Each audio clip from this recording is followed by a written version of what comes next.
Shri N A Nellikunnu അങ്ങേക്ക് 8 minute. Sir, ഈ ധനാഭ്യർത്ഥനകളെ ഞാൻ എതിർക്കുകയാണ്. പട്ടികജാതി പട്ടികവർഗ ക്ഷേമം സംബന്ധിച്ച കാര്യങ്ങളാണ് നമ്മളിവിടെ ചർച്ച ചെയ്യുന്നത്. പട്ടികജാതിക്കാരുടെ ക്ഷേമം സംബന്ധിച്ച ചർച്ചയിൽ മുസ്ലിം ലീഗിൻ്റെ ഒരു ജനപ്രതിനിധി എന്ന നിലയിൽ പങ്കെടുത്ത് സംസാരിക്കുന്നതിൽ എനിക്ക് വളരെയധികം അഭിമാനവും ചാരിതാർത്ഥ്യവുമുണ്ട്. KP രാമനെക്കുറിച്ച് നമുക്കറിയാം. ഈ നിയമസഭയിൽ അദ്ദേഹം അംഗമായിരുന്നു.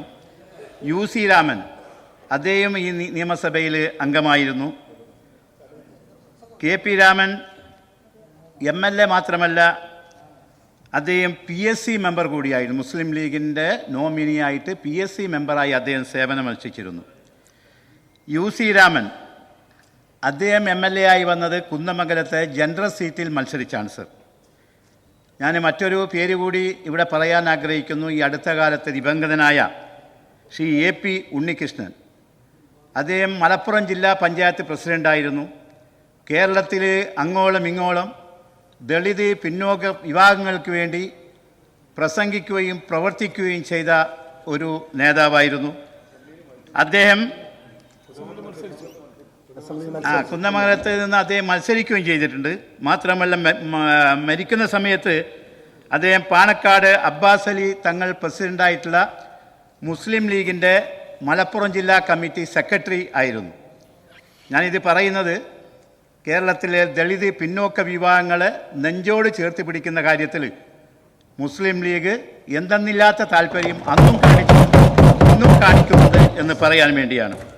ഞാൻ ബഹുമാന്യനായ, അതുപോലെ തന്നെ മറ്റൊരു കാര്യം, വയനാട്ടിൽ നിന്നുള്ള ദളിത് വിഭാഗത്തിൽപ്പെട്ട ജയന്തി ഞങ്ങളുടെ പാർട്ടിയുടെ ദേശീയ ഭാരവാഹിയാണ് എന്ന കാര്യം കൂടി അറിയാത്തവരുടെ ശ്രദ്ധയിൽപ്പെടുത്തുവാൻ ഞാൻ ആഗ്രഹിക്കുകയാണ്.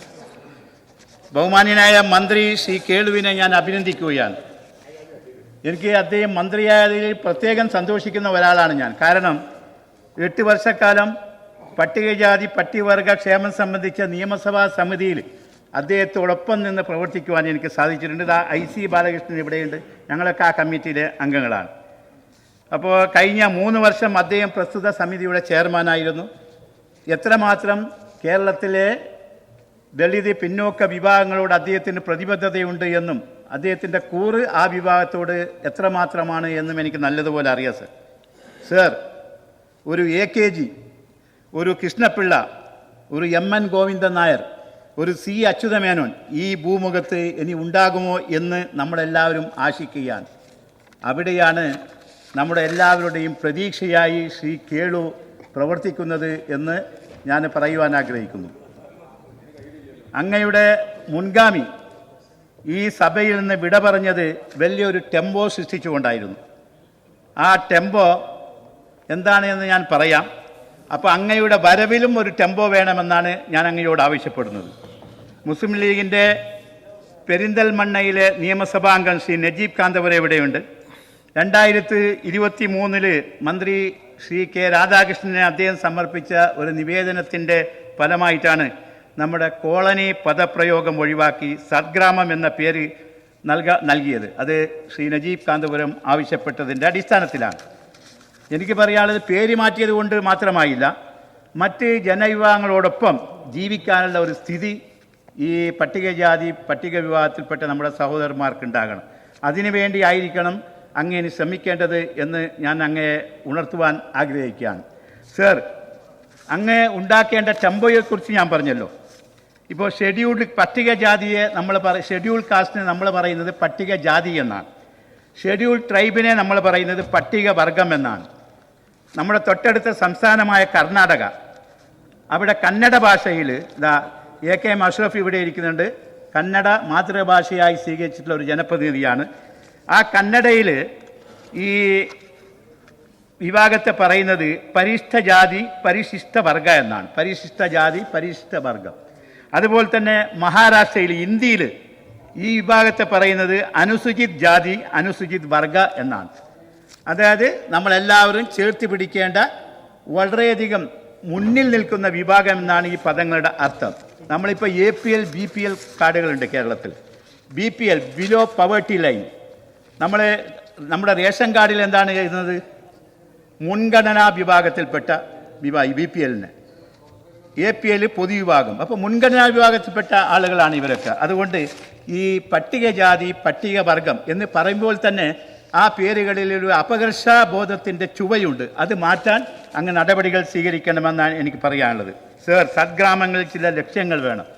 സദ്ഗ്രാമ പേര് മാറ്റി എനിക്ക് ഒന്ന് സൂചിപ്പിക്കാനുള്ളത്, നമ്മൾ ഇപ്പോൾ ചില പ്രത്യേകം ആളുകൾക്ക് പ്രത്യേക കോളനി. അപ്പോൾ നമ്മുടെ ഈ സഹോദരന്മാരെ നമ്മുടെ സമൂഹത്തിൻ്റെ മുഖ്യധാരയിലേക്ക് കൊണ്ടുവരണമെന്ന് നമുക്ക് ആത്മാർത്ഥമായ ആഗ്രഹമുണ്ട് എങ്കിൽ എല്ലാവരുടെയും കൂടെ ജീവിക്കുവാനുള്ള ഒരു സാഹചര്യം നമ്മൾ അവർക്ക് സൃഷ്ടിച്ചു കൊടുക്കണമെന്നാണ് എനിക്ക് പറയുന്നത്. അല്ലാതെ അവരെ മാത്രം വേറെ മാറ്റി താമസിപ്പിച്ച് അവരെ ഇങ്ങനെ സമൂഹത്തിൻ്റെ മുഖ്യധാരയിൽ നിന്ന് അകറ്റുന്ന ഒരു പ്രവണത ഇനിയെങ്കിലും നമ്മൾ അവസാനിപ്പിക്കണം എന്നാണ് എനിക്ക് അങ്ങയോട് പറയാനുള്ളത്. SC/ST വിഭാഗങ്ങൾക്ക് അനുവദിക്കുന്ന ഫണ്ടിൽ നമ്മുടെ സംസ്ഥാനം ഏറ്റവും കുറഞ്ഞ എക്സ്പെൻഡിച്ചർ കാണിക്കുന്ന സംസ്ഥാനമാണ് എന്നത് അങ്ങ് മനസ്സിലാക്കിയിട്ടുണ്ടാകുമെന്ന് ഞാൻ കരുതുകയാണ്.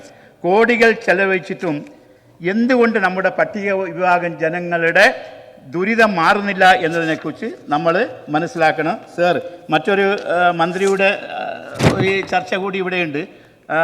എനിക്ക് ആ ചർച്ചയിൽ പങ്കെടുത്തുകൊണ്ട് എനിക്ക് പറയാനുള്ളത്, കർണാടകയിൽ സാമൂഹ്യ ക്ഷേമ രംഗത്ത് വഖഫ് ബോർഡിന് 100 കോടിയോടൊപ്പം ചെലവാക്കുമ്പോൾ കേരളത്തിൽ 72 ലക്ഷം രൂപ മാത്രമാണ് അനുവദിച്ചിട്ടുള്ളത്. ഈയിടെ എൻ്റെ സഹപ്രവർത്തകൻ ഉബൈദുള്ളയും അതുപോലെ തന്നെ ശ്രീ നൗഷാദും ഒക്കെ കർണാടകയിൽ പോയിരുന്നു, നേരിട്ട് കണ്ട കാര്യങ്ങളാണ്. അതുകൊണ്ട് നമുക്ക് എന്തുകൊണ്ട് കൂടുതൽ പണം ചെലവഴിക്കാൻ പറ്റുന്നില്ല എന്നാണ് എനിക്ക് ചോദിക്കുവാനുള്ളത്.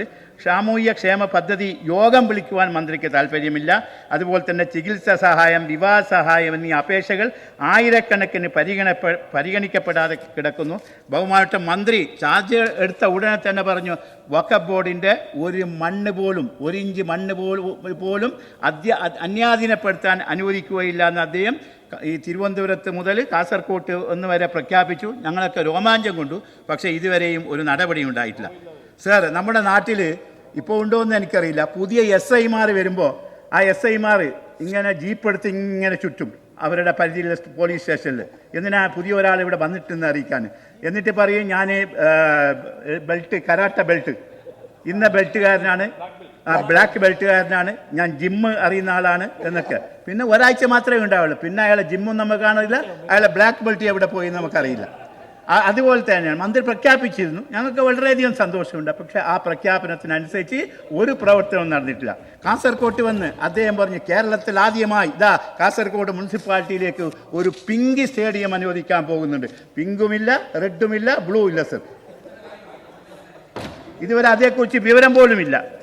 അപ്പോൾ ബഹുമാനപ്പെട്ട മന്ത്രിയോട് എനിക്ക് അതുപോലെ തന്നെ ഒരു കാര്യം കൂടി ഞാൻ സൂചിപ്പിക്കാനാകും. ഒറ്റൊരു മിനിറ്റ് സർ.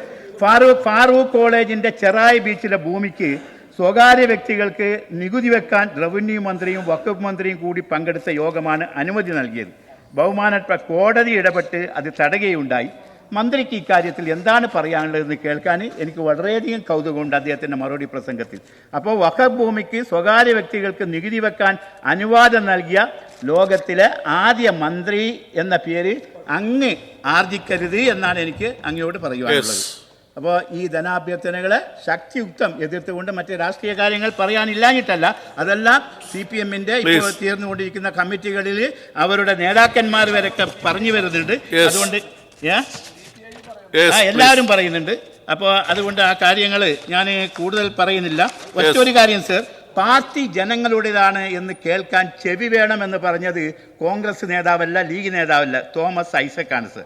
അതുപോലത്തെ മറ്റൊരു കാര്യം കൂടി സർ, മറ്റൊരു കാര്യം കൂടി, പ്രത്യേകിച്ചൊരു തൊഴിലോ മറ്റ് മാർഗമോ ഇല്ലാത്തവർ പെട്ടെന്ന് വലിയ സമ്പന്നരാകുന്ന പ്രവണത പാർട്ടിയിൽ കണ്ടുവരുന്നു. VD സതീശൻ പറഞ്ഞതല്ല, MP ഗോവിന്ദ മാസ്റ്ററുടെ പ്രസ്താവനയാണ്.